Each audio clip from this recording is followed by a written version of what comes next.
ഈ ശബരിമലയെ സംബന്ധിച്ചിടത്തോളം വലിയ കൊള്ളയാണ് നടന്നിരിക്കുന്നത് എന്നുള്ള കാര്യങ്ങൾ ഇപ്പൊ പുറത്തു വരുന്നു. പ്രത്യേകിച്ച് ഈ സോണിയാഗാന്ധിയുടെ അടുത്തേക്ക് ഉണ്ണികൃഷ്ണൻ പോറ്റി പോയത് എന്താണെന്ന് സാധാരണക്കാരാണ് ചോദിക്കുന്നത്. ഉണ്ണികൃഷ്ണൻ പോറ്റി എന്ന് പറയുന്നത് ഒരു പരികർമ്മിയാണ്. ഒരു പരികർമ്മിക്ക് എങ്ങനെയാണ് സോണിയാഗാന്ധിയുടെ അടുത്തെത്താൻ കഴിഞ്ഞത് എന്നൊക്കെയുള്ള ചോദ്യങ്ങൾ ചോദിക്കുന്നു.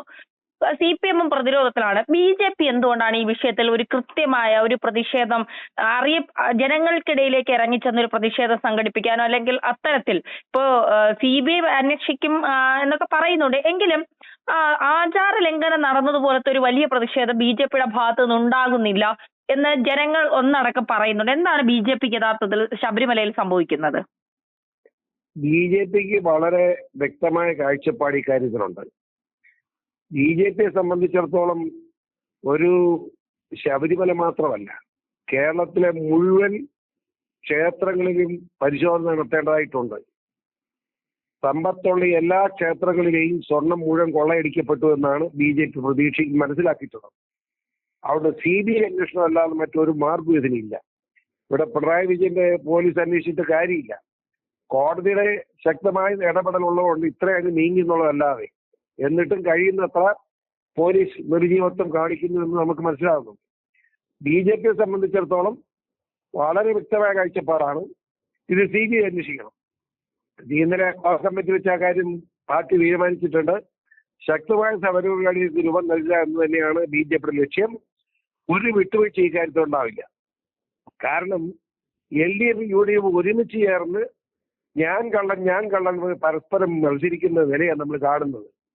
ഇതേ കേരളത്തിന്റെ ഒരു ഗതികേടാണ്. LDF UDF രണ്ട് മുന്നണി മാത്രം ജനങ്ങളുടെ മുമ്പിൽ അവതരിപ്പിച്ച് ഇവിടുത്തെ മാധ്യമങ്ങളും ഇവിടുത്തെ രാഷ്ട്രീയക്കാരും മുന്നോട്ട് പോവുകയാണ്. അതിനിടയ്ക്ക് BJP എന്ന് അംഗീകരിക്കാൻ പോലും തയ്യാറില്ലായിരുന്നു. ഈ ത്രിതല പഞ്ചായത്ത് തെരഞ്ഞെടുപ്പ് കഴിഞ്ഞപ്പോഴാണ് BJP ഉണ്ടെന്ന് എല്ലാവരും സമ്മതിക്കാറായി.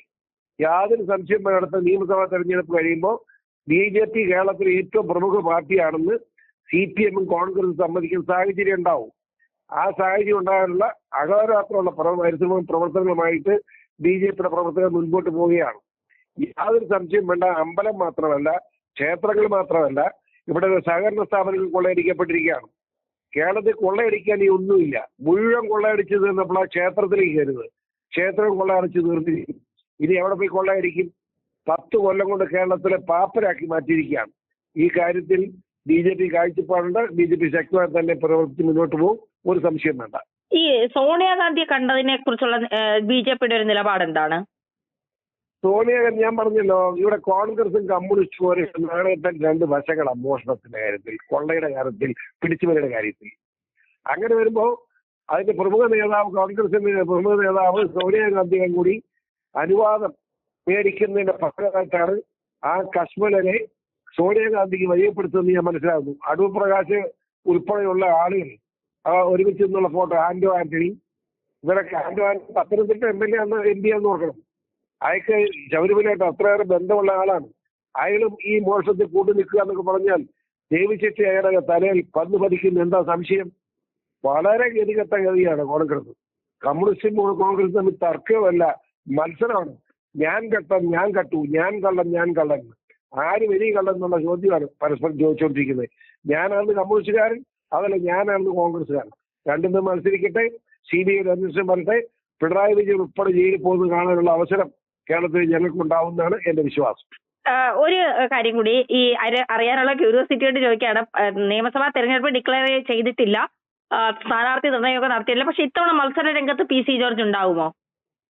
അത് ഞാനല്ല തീരുമാനിക്കും. നേരത്തെ ഞാനായിട്ട് ജനപക്ഷമായി നടന്നപ്പോൾ ഞാൻ തീരുമാനിക്കുമായിരുന്നു ആര് മത്സരിക്കണം എന്നൊക്കെ. ഇപ്പൊ ഞാൻ BJP എന്ന രാഷ്ട്രീയ പ്രസ്ഥാനത്തിന്റെ വക്താവാണ്, പ്രതിനിധിയാണ്. അപ്പോൾ ആ നിലയ്ക്ക് പാർട്ടിയുടെ തീരുമാനം എന്തോ അത് നടപ്പാക്കും. മത്സരിക്കണമെന്ന് മത്സരിക്കുക, എവിടെയും മത്സരിക്കണമെന്ന് ഞാൻ മത്സരിക്കില്ല. ഇതാണ് എന്റെ തീരുമാനം. ഈ ശബരിമല വിഷയം ഈ BJP ഇപ്പോൾ തിരുവനന്തപുരം കോർപ്പറേഷൻ പിടിച്ചെടുത്തതിന് ശേഷം വലിയ ആത്മവിശ്വാസത്തിലാണ് നിയമസഭാ തെരഞ്ഞെടുപ്പിനെ നേരിടാൻ പോകുന്നത്. പ്രത്യേകിച്ച് ശബരിമല വിഷയം ഒരു വലിയ തിരഞ്ഞെടുപ്പ് യുദ്ധത്തിലേക്ക് കടക്കുമ്പോൾ വലിയൊരു വിഷയമായി അവതരിപ്പിക്കാൻ BJPക്ക് ഉണ്ട് മുന്നിൽ. ഈ നിയമസഭാ തെരഞ്ഞെടുപ്പിൽ BJPയെ സംബന്ധിച്ചിടത്തോളം എത്രത്തോളം സീറ്റാണ് പ്രതീക്ഷിക്കുന്നത്? ഒരു കാര്യം പറയാം, സീറ്റിന്റെ എണ്ണം പറഞ്ഞാൽ കുറഞ്ഞാലും കൂടിയാലും കുഴപ്പമില്ല. സീറ്റിന്റെ എണ്ണം പറയുന്നില്ല.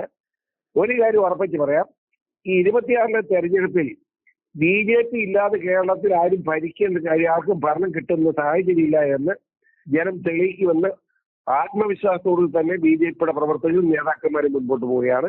വളരെ ശക്തമായി തന്നെ മുന്നോട്ട് പോവാണ്. ഞങ്ങൾക്ക് ആ കാര്യത്തിൽ സംശയമില്ല.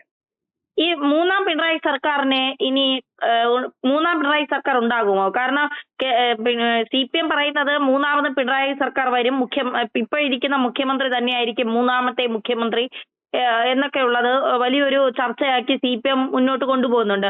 അപ്പോൾ തീർച്ചയായിട്ടും അത്തരത്തിലൊരു രീതിയിലേക്ക് CPM വരാൻ സാധ്യതയുണ്ടോ മൂന്നാമത് ഒരു പിണറായി സർക്കാർ? പറഞ്ഞു തന്നെ പറയട്ടെ, അരിയാഹാരം കഴിക്കുന്ന ആരും അത് സമ്മതിക്കുകയില്ല. സാമാന്യ മൂള, അതായത് ഒരു 10 വയസ്സുകാരന്റെ മൂള ഒരുത്തം പോലെ ഇത് അംഗീകരിക്കില്ല. തകർന്ന് തരിപ്പോടായി പോയില്ലേ CPM? എവിടെ ഇരിക്കുന്നു CPM? CPM നൂറുകണക്കിന് പ്രവർത്തകരാണ് BJPയിലേക്ക് വന്നുകൊണ്ടിരിക്കുന്നത്. എല്ലാവരും ഞങ്ങൾ എടുക്കാൻ തീരുമാനിച്ചിരിക്കുക. കോൺഗ്രസിൽ നിന്നും കമ്മ്യൂണിസ്റ്റിൽ നിന്നും ഒഴുക്കാണ് BJPയിലേക്ക്. ആ ഒഴുക്ക് ഞങ്ങൾ സ്വാഗതം ചെയ്യുക. അതുകൊണ്ട് യാതൊരു സംശയം വേണ്ട, പിണറായി സർക്കാർ എന്നുള്ള പ്രശ്നം ഉദിക്കുന്നില്ല. ഈ തെരഞ്ഞെടുപ്പിൽ വികസനത്തിനപ്പുറം എന്ത് അജണ്ടയാണ് BJP മുന്നോട്ട് വെച്ച് ജനങ്ങൾക്കിടയിലേക്ക് ഇറങ്ങാൻ പോകുന്നത്? ഞങ്ങൾ ഒറ്റ അജണ്ട വെച്ചുള്ളൂ, വികസനം. വേറൊരു അജണ്ടയും ഞങ്ങൾ വയ്ക്കാൻ ഉദ്ദേശിക്കുന്നില്ല. വികസനം എന്ന ഏക അജണ്ടയുമായി നിയമസഭാ തെരഞ്ഞെടുപ്പ് ഞങ്ങൾ നേരിടും. കേരളത്തെ ഞങ്ങൾ പിടിച്ചടക്കും, യാതൊരു സംശയം വേണ്ട. ഈ ശബരിമല വിഷയത്തിൽ CBI അന്വേഷണം അല്ലാതെ എന്ത് പ്രതിഷേധമാണ് BJP ജനങ്ങൾക്കിടയിൽ ഇറങ്ങി ചെയ്യാൻ പോകുന്നത്? പ്രതിഷേധം കൊണ്ട് വല്ലതും കാര്യമുണ്ടോ? ഇവിടെ അങ്ങോട്ടും ഇങ്ങോട്ടും ചിന്ത വിളിച്ചിട്ട് കാര്യമുണ്ടോ? CBIയുടെ ഡയറക്റ്റ് എൻക്വയറി വരുന്ന സാഹചര്യം സൃഷ്ടിക്കാൻ BJP വളരെ ശക്തമായ നിലപാട് സ്വീകരിക്കുകയാണ്. പിണറായി വെല്ലുവിളിച്ചത് ഞങ്ങൾ എന്തുകൊണ്ട് പിണറായി വിജയൻ CBI സ്വാഗതം ചെയ്യുന്നില്ല? അത് സ്വാഗതം ചെയ്യിക്കും. CBI അന്വേഷണം വരും. ബഹുമാനം കോടതിയോട് ഞങ്ങൾ ഫൈറ്റ് ചെയ്യും, നിയമപരമായി ഫൈറ്റ് ചെയ്യും. CBI അന്വേഷണവുമായി ഇത് കട്ട മുഴുവൻ കള്ളന്മാരെയും മന്ത്രിമാരെയും മുഖ്യമന്ത്രി ഉൾപ്പെടെ എല്ലാ കള്ളക്കൂട്ടങ്ങളെയും നിയമത്തിൽ നിന്ന് കൊണ്ടുവരിക എന്ന ലക്ഷ്യത്തോടെ ഞങ്ങൾ പ്രവർത്തിക്കുകയാണ്. ആ കാര്യത്തിൽ ഗുരുവായൂരപ്പന്റെയും അതുപോലെ തന്നെ ശാസ്താവിന്റെയും അനുഗ്രഹം ഞങ്ങളോടൊപ്പം ഉണ്ട് എന്ന് ഞങ്ങൾക്ക് വിശ്വാസമുണ്ട്. ഈ കേരളത്തിലെ ക്ഷേത്രങ്ങൾ ഇത് രാഷ്ട്രീയപരമായി കാണരുത് എന്നാണ് CPM പറയുന്നത്. അങ്ങനെയാണെങ്കിൽ കേരളത്തിൽ ഒരു ദേവസ്വം ബോർഡിന്റെ ആവശ്യമുണ്ടോ? എങ്ങനെ? ഒരു ദേവസ്വം ബോർഡ് എന്ന് പറയുന്ന ഒരു ആര് ഭരിക്കുന്നു അവർക്ക് വേണ്ടി ഉണ്ടാക്കുന്ന ഒരു ബോർഡ്, അതിന്റെ ആവശ്യം കേരളത്തിലുണ്ട്. ഈ ക്ഷേത്രങ്ങളെ വിശ്വാസികൾക്ക് നൽകുക എന്നതല്ലേ? ഒരു കാരണവശാൽ അംഗീകരിക്കാൻ പറ്റുന്ന സാധനമല്ല ഈ ദേവസ്വം ബോർഡ്. ദേവസ്വം ബോർഡ് എന്ന് പറഞ്ഞാൽ ഭരണകക്ഷിക്ക് വോട്ടിക്കാൻ വേണ്ടിയുള്ളൊരു ഒരു സ്ഥാപനമായി ദേവസ്വം ബോർഡ്. എന്ന് ദേവസ്വം ബോർഡ് അതത്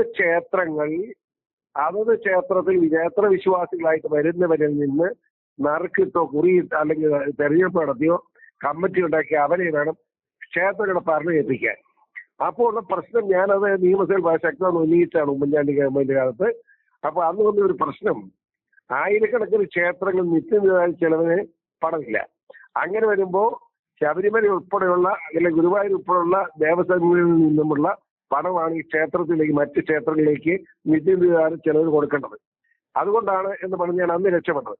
ഞാൻ ചോദിക്കുക, അങ്ങനെ ആയിക്കോട്ടെ, ശബരിമല വരുന്ന പണം ഗവൺമെന്റ് ഇതുപോലെ ബുദ്ധിമുട്ട് അനുഭവിക്കുന്ന ക്ഷേത്രത്തിലേക്ക് നീതിച്ചു കൊടുക്കാനുള്ള നടപടി സ്വീകരിക്കണം. അതിന് ദേവസ്വം ബോർഡ് എന്തിനാ? ഇവിടെ എല്ലാ ദേവസ്വം ബോർഡിലാണ് ചെയ്യുന്നത്. മറ്റ് മതസ്ഥരുള്ള ഇവിടെ അരിയത്ര പള്ളി ക്രിസ്ത്യാനി അവിടെ ഭരിക്കുന്നത്, വിചാരിച്ചിട്ടും പള്ളി കമ്മിറ്റിയാണ്. വേറെ ആർക്കും അവകാശം? ഇവിടെ നമ്മുടെ മുസ്ലിം മോസ്കുകളുണ്ട്. അവിടെ മോസ്ക് ആരാ ഭരിക്കുന്നത്? അവിടുത്തെ മോസ്കിന്റെ കമ്മിറ്റിയാണ് ഭരിക്കുന്നത്. മഹൽ കമ്മിറ്റി ഉണ്ട്, അവർ ഭരിക്കും. അവിടെ ഒന്നും കുഴപ്പമില്ല. ഹിന്ദുവിന്റെ ക്ഷേത്രം മാത്രം ഭരിക്കാൻ ഇവിടെ ഗവൺമെന്റ്, അതിന്റെ മര്യാദയാണ്. അതിന് ന്യായം എന്താ? എനിക്ക് മനസ്സിലായില്ല. ഒരു കാരണവശാലും സമ്മതിക്കാൻ പറ്റില്ലാത്തതാണ്. കേരളത്തിലെ ഈ നിയമം കാറ്റിപ്പറത്തി കളയണം. ഇത് ആവശ്യമില്ലാത്ത നിയമമാണെന്ന ഉറച്ച അഭിപ്രായം ഞാൻ അന്ന് 8 കൊല്ലം മുമ്പ് നിങ്ങൾക്ക് പറഞ്ഞു, 6 കൊല്ലം മുമ്പ് നിങ്ങൾക്ക് പറഞ്ഞിട്ടുണ്ട്. ഇപ്പോഴും ഉറച്ച നിലപാട് തന്നെയാണ് എന്റെ ആ കാര്യത്തിൽ. വളരെ നന്ദി. ഓക്കെ.